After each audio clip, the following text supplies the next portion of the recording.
Bloomberg Audio Studios. Podcasts, radio, news. I have a great relationship with President Xi. I expect to be able to make a good deal with him, and I want him to make a good deal for China, but it's got to be fair. Ahead of a high-stakes meeting with Chinese President Xi Jinping next week, U.S. President Donald Trump said he looks forward to making a trade deal. Certainly, there are a lot of people that are waiting for it. Maybe it won't happen. Maybe it won't happen. Things can happen where, for instance, maybe somebody will say, I don't want to meet, it's too nasty. But it's really not nasty, it's just business. If the meeting on the sidelines of the annual APEC summit goes as planned, it would be Trump and Xi's first in-person conversation since Trump began his second term and launched a trade war that's upended the relationship between the world's two largest economies. The U.S. went from negligible tariffs on China to 10%, then 20, then 54, then 104, then 145. There's no shortage of sticking points in a potential trade deal between the U.S. and China. But Bloomberg's Daniel Tenkate, executive editor of government and economics in Asia, says he's watching one critical element of these negotiations closely. As long as China agrees not to really disrupt the flow of rare earth magnets, then you could see that they could come to some sort of agreement where they extend this tentative truce. When China announced sweeping new controls on its exports of rare earths earlier this month, Treasury Secretary Scott Bessent accused Beijing of pointing a bazooka at the global supply chain. Trump threatened to call off talks with Xi altogether and add an additional 100% tariff on China. But within 48 hours, Trump had backed off. I don't want them to play the rare earth game with us. And on Monday, the president signed a landmark deal with Australia to boost its supplies of rare earths as a strategic counter to China. The deal outlines $8.5 billion worth of projects, with both nations initially committing $1 billion over the next 6 months. In about a year from now, we'll have so much critical mineral and rare earths that you won't know what to do with them. His retreat was proof that the rare earths bazooka is a weapon to be reckoned with and gives China serious leverage in this trade war with the U.S. Trump took his biggest swing at China, and he was forced to back down. And for Xi Jinping, that was a big political win. He was the only leader in the world who had enough ammunition to be able to force the Americans to back down. It is a game changer, and I think the U.S. and China are both coming to terms with this. You see the U.S. realizing that all of a sudden China's asserting these rights, and China's put the U.S. on the back foot a little bit here.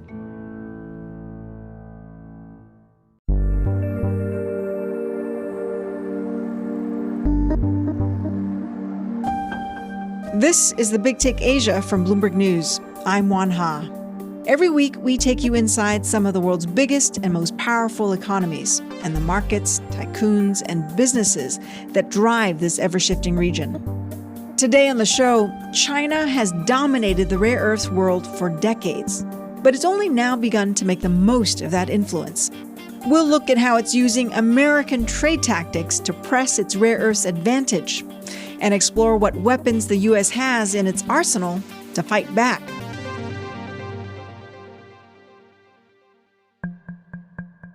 China introduced new rules this month that clamp down on the supply and use of rare earths. Bloomberg's Dan Tenkate says the curbs go much further than previous restrictions.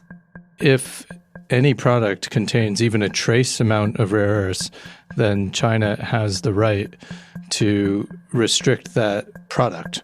So if you have 0.1% of rare earths to make any given product in the world, you need a license and permission from China.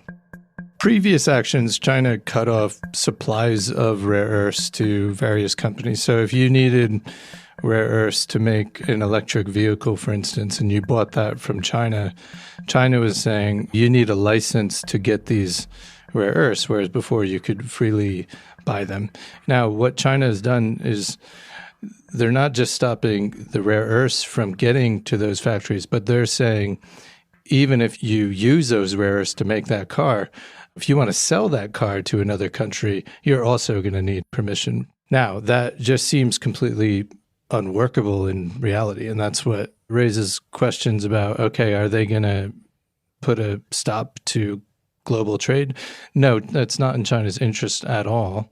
But they are asserting the right to effectively intervene whenever they want. The rules are set to take effect later this year. And while it's unclear how Beijing plans to enforce them, Dan says the move shows just how powerful a weapon rare earths can be for China. They control a lot of the supply, somewhere in the neighborhood of about 70% of that. But what China's real advantage is that they can process the rare earths. So once you take the rare earths out of the ground, you still need to ship them to somewhere where they can be processed into a material that can then be sent to a factory that can be used to make a phone or make a TV or something like that. And China controls nearly all of that technology now. The U.S. used to be the world's largest producer of rare earths, and they let that atrophy and disappear to China back in the 80s and 90s. So the issue is now that the amount of rare earth supply that includes no Chinese minerals or any processing by Chinese technology, using Chinese technology, is very small. And is it viable then for the world to somehow very quickly establish another supply chain for rare earths that doesn't rely on China? It depends on who you talk to there. Again, I mean, Trump will say in a year we'll be okay, we'll have enough supplies, we'll be able to get the processing up and running, and the U.S. is doing. I mean, the Pentagon has taken a stake in MP Materials, which owned the largest rare earth mine in the U.S., which is based in California. We've also seen the U.S. government taking equity stakes in some Australian producers. You have Australia pitching itself as the savior in this regard. But the problem there is that if you talk to certain people in the industry, they say actually getting the technologies up to process these heavy rare earths is not that easy. It actually takes a lot of time to come up with, and you're starting from scratch almost because you've lost some of the materials to do that. The issue also is that even if you have a country like Malaysia processing a lot of rare earths, if they're using Chinese equipment, then China can also block those rare earths from going to the U.S.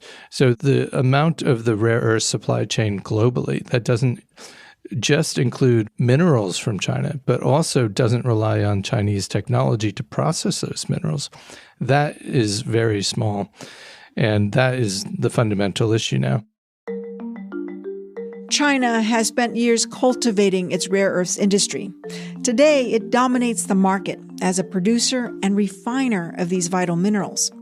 But it's only recently been trumping the rare earth card in trade negotiations. If you look in the 1980s, China's known that it has rare earths. Deng Xiaoping at one point said, the Middle East has oil, China has rare earths. So they started processing really once China emerged from the Mao years and they started opening up the country. Rare earths was one of the first industries that they really started to develop. And you saw a lot of the rare earths production moving from the U.S. and other places to China in the 90s. And by the 2000s, they've had a very firm grip on the supply, almost 95%. Things really came to a head in 2010 when there was a territorial dispute with Japan and China cut off rare earths then. And that really spooked Japan, and the world really had known that, okay, we can't rely on China anymore for supplies of rare earths. China can just flip a switch, cut us off, and then suddenly we don't have the building blocks we need to produce a lot of the technology and products that are used in the modern economy. But even after that, we're still here 15 years later, and China still has a stranglehold on the world supply. Rare earths have been central to negotiations between the U.S. and China since Trump relaunched his trade war earlier this year. When Trump imposed tariffs of more than 100% back in April, Xi cut off crucial rare earth supplies to the U.S. The resumption of rare earth shipments was top of Trump's wish list during trade talks with China in June. It was also a key component of the trade truce between the two countries. That's set to expire next month. The fundamental part of the truce is that the tariffs go down to around 55%. And in return, the U.S. gets enough rare earth magnets that it needs to function, to keep its factories open. The issue is that China really wants the U.S. to stop putting any other measures on.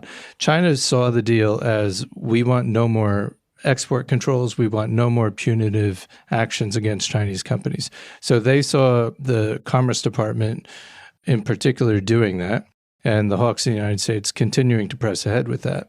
And they basically just said, we need to put a stop to this, and we're going to take this opportunity to put this really big measure in place. China's latest moves, pressing its advantage with rare earths, were met with outrage in the White House. But their tactics taken directly from America's own manual on how to wage a trade war.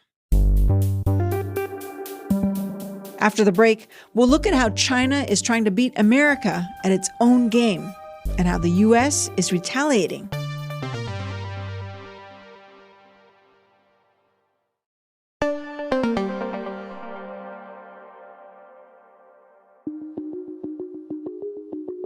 During Donald Trump's first term in office, he dropped the hammer on China, blacklisting Chinese telecom giants and cutting the country off from critical U.S. chips and software. Of course, Huawei not the only one affected by these decisions. The blast radius in terms of Huawei supply is pretty wide. Overnight, Huawei, China's crown jewel in tech and the world's biggest maker of telecom gear, found itself scrambling. And so did Beijing. For all its economic muscle, China had no real way to strike back. Bloomberg's Dan Tenkate says that moment was a wake-up call for Chinese President Xi Jinping to look at how the U.S. used the law to shape export rules and control global trade, and copy that playbook. The U.S. basically showed China the way for doing all of these things.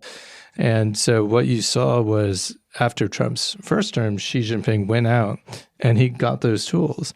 And in 2020, they passed an export control law that gave them the ability to do everything that the U.S. was currently doing to them. And if you look at the current rule, this rule that, okay, if there's even a trace amount of rare earths, we can control everything, that comes directly from something called the Foreign Direct Product Rule, which the U.S. passed that in 1959. The Foreign Direct Product Rule. It allows the U.S. to ban the sale of products to foreign firms if any part of a product is made with American intellectual property. Over the years, the U.S. would implement that against China.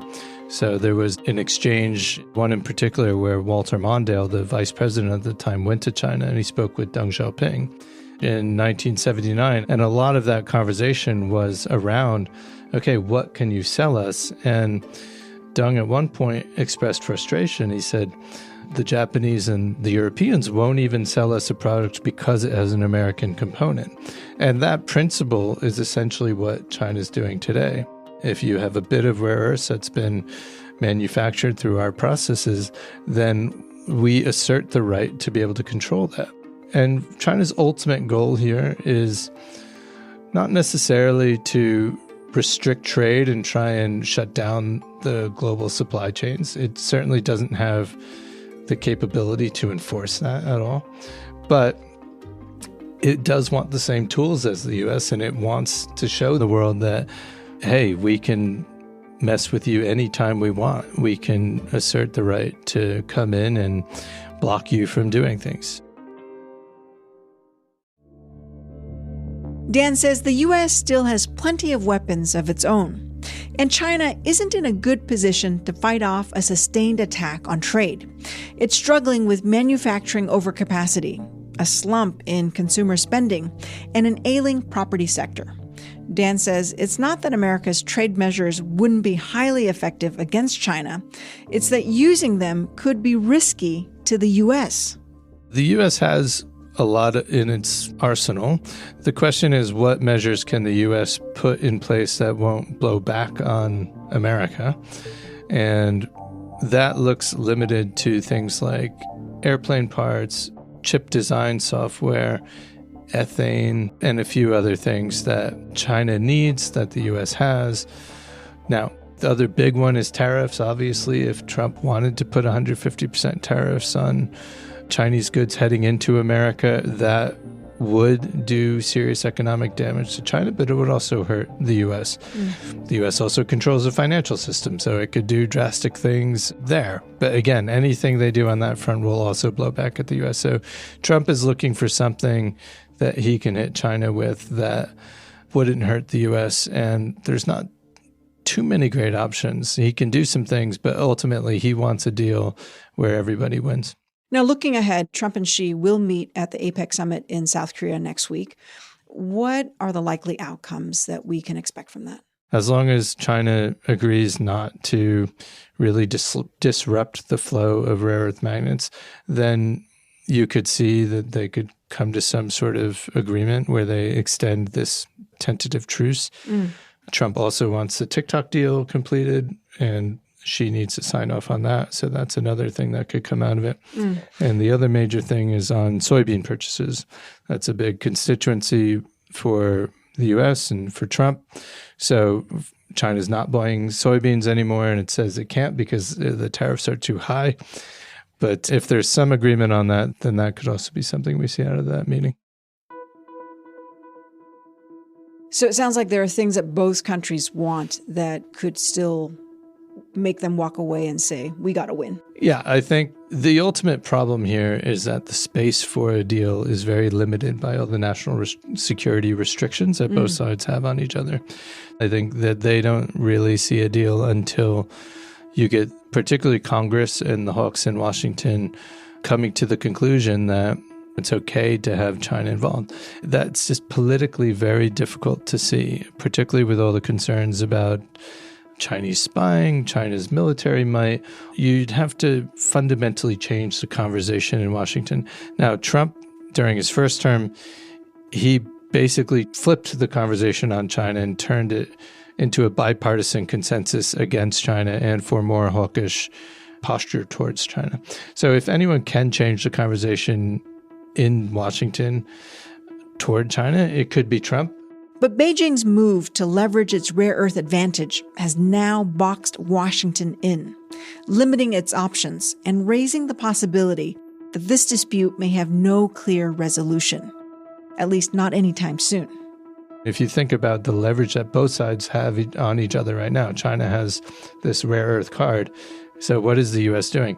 They're working overtime to try and create an alternative supply chain so they're no longer dependent on China. China's doing the same thing on their side. They're trying to maintain this advantage as much as possible and also look at the areas where the U.S. has leverage over them, particularly on high-end NVIDIA chips. And they're trying to build their own chips so they're not relying on the U.S. So both economies are not necessarily looking for ways to work together over the long term. They're looking for ways to not be reliant on each other. Neither country has any leverage on them, and that's where they're heading. And so that dynamic doesn't lead me to be optimistic that we're going to get a long-term conclusion to this anytime soon.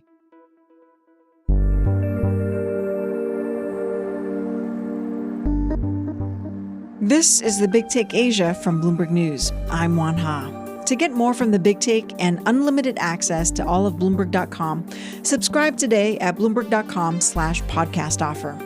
If you like the episode, make sure to subscribe and review The Big Take Asia wherever you listen to podcasts. It really helps people find the show. Thanks for listening. See you next time.